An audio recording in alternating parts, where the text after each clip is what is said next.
Welcome friend. तो स्वागत है आपका एक और नई वीडियो में। इस वीडियो में हम बात करने वाले हैं सेबी के बारे में।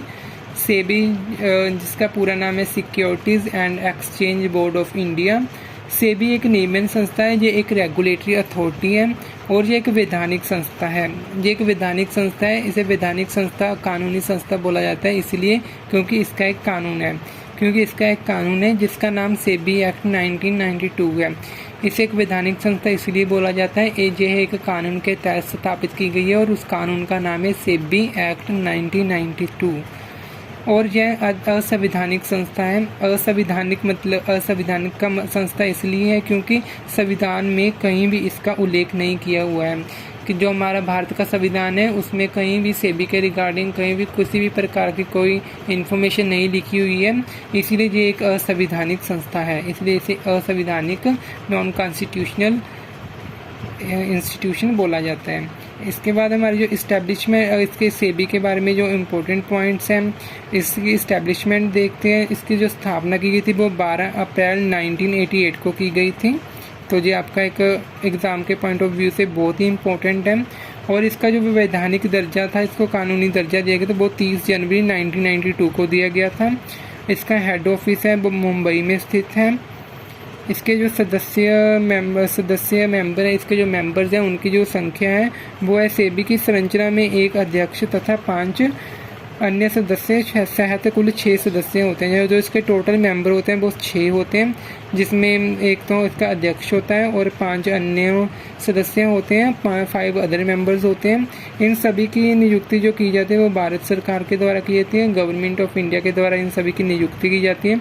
इनमें से जो एक इसका जो सदस्य होता है 6 में से एक सदस्य वो आरबीआई जो हमारी रिजर्व बैंक ऑफ इंडिया उसका सीईओ होता है।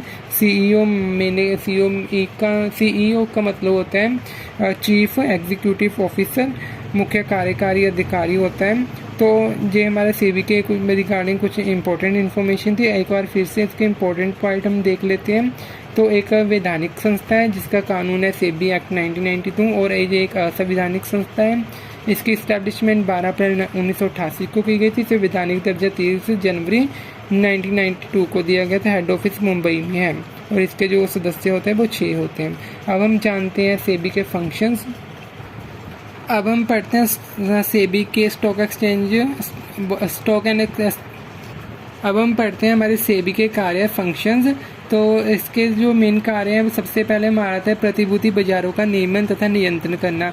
हमारे पास जितने भी सिक्योरिटीज मार्केट है हमारे इंडिया में उनका जो नियमन, उसको रेगुलेट और उस पर कंट्रोल करना सेबी का मुख्य कार्य है। सेकंड हमारा आता है जो इन्वेस्टर्स होते हैं उनके इंटरेस्ट की रक्षा करना, उनके हितों की रक्षा करना। जितने भी हमारे निवेशक होते हैं उनको हितों की रक्षा करना इसका जो सेकंड मेन कार्य है। और आंतरिक व्यापार को रोकना, इंटरनल ट्रेडिंग, जैसे कि जो जितने भी स्टॉक एक्सचेंज में कार्यकर्ता होते हैं अगर वो उनको पहले से कोई इन्फॉर्मेशन रहेगी तो शेयर्स के जो भाव होते हैं उनको बढ़ा चढ़ा के बताते हैं। इसलिए जो इंटरनल ट्रेडिंग जिसे हम आंतरिक व्यापार के नाम से जाते हैं उनको ये रोकता है, उसको रिस्ट्रिक्ट करता है।